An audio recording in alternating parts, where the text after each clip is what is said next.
வாழை திரைப்படத்தால் கோத் திரைப்படத்துக்கு தமிழகத்தில் இந்த ஒரு பிரச்சனை ஏற்பட்டிருக்கு அப்படின்னு சொல்லப்படுகிறது.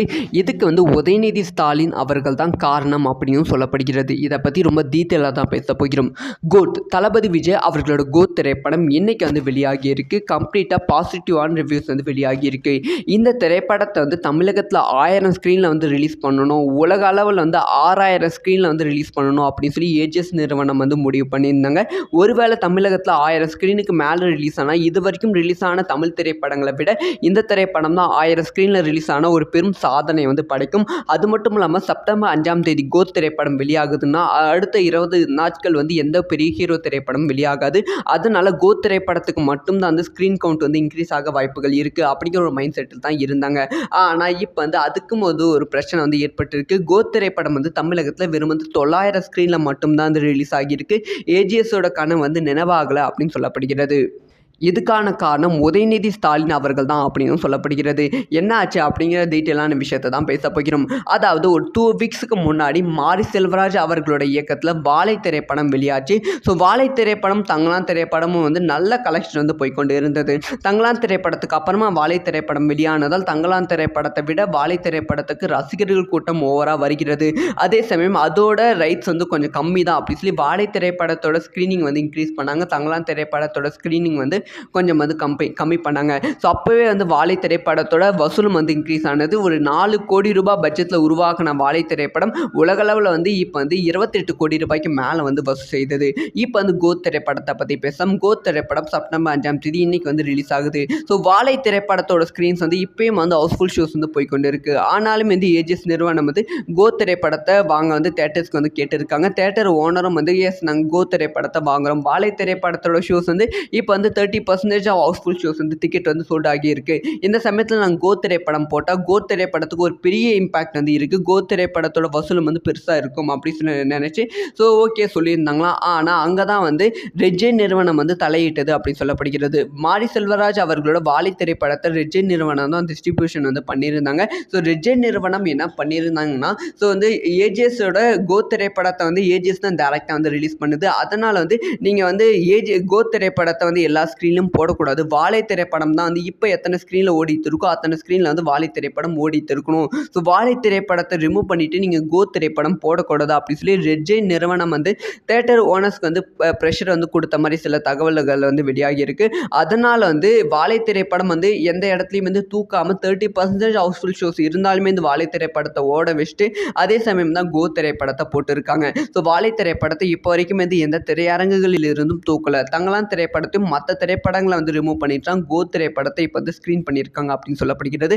தமிழகத்தில் மட்டும்தான் இந்த ஒரு விஷயம் நடந்திருக்கு. ஸோ மற்ற ஸ்டேட்டில் கோத் திரைப்படத்துக்கு முன்னுரிமை கொடுத்துருக்காங்க அப்படின்னு சொல்லப்படுகிறது. ஸோ அதனால் ஏஜிஎஸ் நிறுவனம் எதிர்பார்த்த ஒரு வசூல் என்னன்னா ஸோ இது வரைக்கும் ரிலீஸ் பண்ணாத ஒரு திரையரங்கு ஒரு கவுண்டில் தான் நாம் தமிழகத்தில் ரிலீஸ் பண்ணுறோம். ஸோ இதுக்கு முன்னாடி பீஸ்ட் திரைப்படம் தமிழகத்தில் 38 கோடி கலெக்ஷன் பண்ணி நம்பர் 1 இடத்துல இருந்தது. அதிகமாக கலெக்ஷன் பண்ண ஃபர்ஸ்ட் டே கலெக்ஷனில். ஸோ அந்த திரைப்படத்தோட ரெக்கார்டு கோத் திரைப்படம் கண்டிப்பாக பிரேக் பண்ணிடும். 40 கோடிக்கும் மேலே கோத் திரைப்படம் வசூல் செய்து ஒரு பெரிய சாதனை படைக்கும் அப்படிங்கிற ஒரு எதிர்பார்ப்பில் இருந்தாங்க. ஆனால் அந்த எதிர்பார்ப்பை எல்லாத்தையுமே இப்போ ரெட்ஜே நிறுவனம் நாசம் பண்ணிடுச்சு அப்படின்னு நான் சொல்ல வேண்டும். ஸோ இதை பற்றி உங்களோட ஒப்பீனியன் என்ன? கோத் திரைப்படம் இப்போ பாசிட்டிவான ரிவ்யூஸ் எங்கே பார்த்தாலும் கொண்டு இருக்கிறது.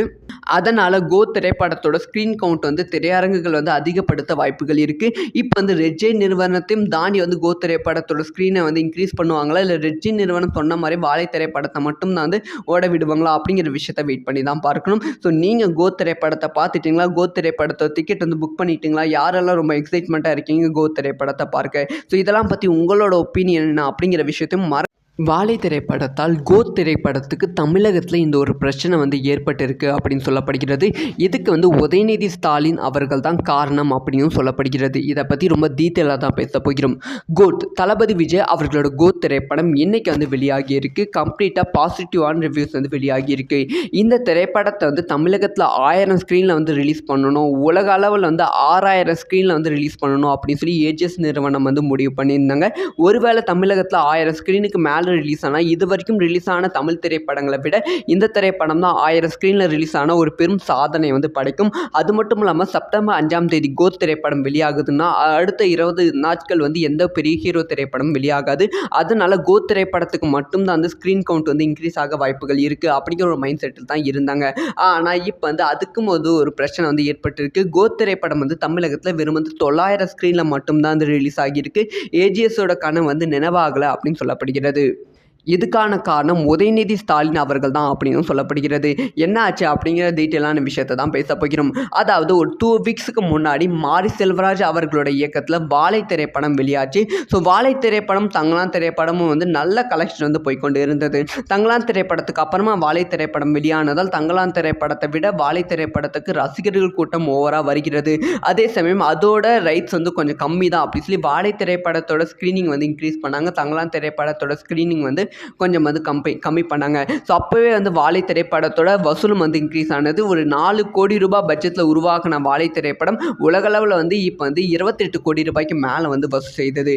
இப்போ வந்து கோத் திரைப்படத்தை பற்றி பேசலாம். கோத் திரைப்படம் செப்டம்பர் 5ஆம் தேதி இன்னைக்கு வந்து ரிலீஸ் ஆகுது. ஸோ வாழை திரைப்படத்தோட ஸ்க்ரீன்ஸ் வந்து இப்போயும் வந்து ஹவுஸ்ஃபுல் ஷோஸ் வந்து போய்கொண்டு இருக்குது. ஆனாலும் வந்து ஏஜிஎஸ் நிறுவனம் வந்து கோத் திரைப்படத்தை வாங்க வந்து தேட்டர்ஸ்க்கு வந்து கேட்டிருக்காங்க. தேட்டர் ஓனரும் வந்து எஸ் நாங்கள் கோத் திரைப்படத்தை வாங்குகிறோம். வாழை திரைப்படத்தோட ஷோஸ் வந்து இப்போ வந்து 30% ஹவுஸ்ஃபுல் ஷோஸ் வந்து டிக்கெட் வந்து சோல்ட் ஆகியிருக்கு. இந்த சமயத்தில் நாங்கள் கோத் திரைப்படம் போட்டால் கோத் திரைப்படத்துக்கு ஒரு பெரிய இம்பாக்ட் வந்து இருக்குது. கோத் திரைப்படத்தோட வசூலும் வந்து பெருசாக இருக்கும் அப்படின்னு சொல்லி நினச்சி ஸோ ஓகே சொல்லியிருந்தாங்களாம். ஆனால் அங்கே தான் வந்து ரெட்ஜெயின் நிறுவனம் வந்து தலையிட்டது அப்படின்னு சொல்லப்படுகிறது. மாரி செல்வராஜ் அவர்களோட வாழை திரைப்படத்தை ரெட்ஜெயின் நிறுவனம் தான் டிஸ்ட்ரிபியூஷன் வந்து பண்ணியிருந்தாங்க. ஸோ ரெட்ஜெயின் நிறுவனம் என்ன பண்ணியிருந்தாங்கன்னா ஸோ வந்து ஏஜிஎஸோட கோத் திரைப்படத்தை வந்து ஏஜிஎஸ் தான் டேரெக்டாக வந்து ரிலீஸ் பண்ணுது. அதனால் வந்து நீங்கள் வந்து கோத் திரைப்படத்தை வந்து எல்லா ஸ்க்ரீன்லையும் போடக்கூடாது. வாழை திரைப்படம் தான் வந்து இப்போ எத்தனை ஸ்க்ரீனில் ஓடிட்டு இருக்கோ அத்தனை ஸ்க்ரீனில் வந்து வாழை திரைப்படம் ஓடிட்டு இருக்கணும். ஸோ வாழை திரைப்படத்தை ரிமூவ் பண்ணிவிட்டு நீங்கள் கோத் திரைப்படம் போடக்கூடாது அப்படின்னு சொல்லி ரெட்ஜெயின் நிறுவனம் வந்து தேட்டர் ஓனர்ஸ்க்கு வந்து ப்ரெஷர் வந்து கொடுத்த மாதிரி சில தகவல்கள் வந்து வெளியாகி இருக்கு. அதனால் வந்து வாழை திரைப்படம் வந்து எந்த இடத்துலையும் வந்து தூக்காமல் 30% ஹவுஸ்ஃபுல் ஷோஸ் இருந்தாலுமே இந்த வாழை திரைப்படத்தை ஓட வச்சுட்டு அதே சமயம் தான் கோத் திரைப்படத்தை போட்டிருக்காங்க. ஸோ வாழை திரைப்படத்தை இப்போ வரைக்கும் வந்து எந்த திரையரங்குகளில் இருந்தும் தூக்கலை. தங்களான் திரைப்படத்தையும் மற்ற திரைப்படங்களை வந்து ரிமூவ் பண்ணிட்டாங்க. கோத் திரைப்படத்தை இப்போ வந்து ஸ்க்ரீன் பண்ணியிருக்காங்க அப்படின்னு சொல்லப்படுகிறது. தமிழகத்தில் மட்டும்தான் இந்த ஒரு விஷயம் நடந்திருக்கு. ஸோ மற்ற ஸ்டேட்டில் வந்து கோத் திரைப்படத்துக்கு முன்னுரிமை வந்து கொடுத்துருக்காங்க அப்படின்னு சொல்லப்படுகிறது. ஸோ அதனால் வந்து ஏஜிஎஸ் நிறுவனம் எதிர்பார்த்த ஒரு வசூல் என்னன்னா ஸோ இது வரைக்கும் ரிலீஸ் பண்ணாத ஒரு திரையரங்கு ஒரு கவுண்டில் தான் வந்து நாம் வந்து தமிழகத்தில் வந்து ரிலீஸ் பண்ணுறோம். ஸோ இதுக்கு முன்னாடி பீஸ்ட் திரைப்படம் தமிழகத்தில் வந்து 38 கோடி கலெக்ஷன் பண்ணி நம்பர் 1 இடத்துல வந்து இருந்தது. அதிகமாக கலெக்ஷன் பண்ண ஃபர்ஸ்ட் டே கலெக்ஷனில். ஸோ அந்த திரைப்படத்தோட ரெக்கார்டு வந்து கோத் திரைப்படம் கண்டிப்பாக பிரேக் பண்ணிடும். 40 கோடிக்கும் மேலே வந்து கோத் திரைப்படம் வசூல் செய்து ஒரு பெரிய சாதனை வந்து படைக்கும் அப்படிங்கிற ஒரு எதிர்பார்ப்பில் வந்து இருந்தாங்க. ஆனால் அந்த எதிர்பார்ப்பை எல்லாத்தையுமே வந்து இப்போ வந்து ரெட்ஜெயின் நிறுவனம் வந்து நாசம் பண்ணிடுச்சு அப்படின்னு நான் சொல்ல வேண்டும். ஸோ இதை பற்றி உங்களோட ஒப்பீனியன் என்ன? கோத் திரைப்படம் இப்போ வந்து பாசிட்டிவான ரிவ்யூஸ் வந்து எங்கே பார்த்தாலும் வந்து கொண்டு இருக்கிறது.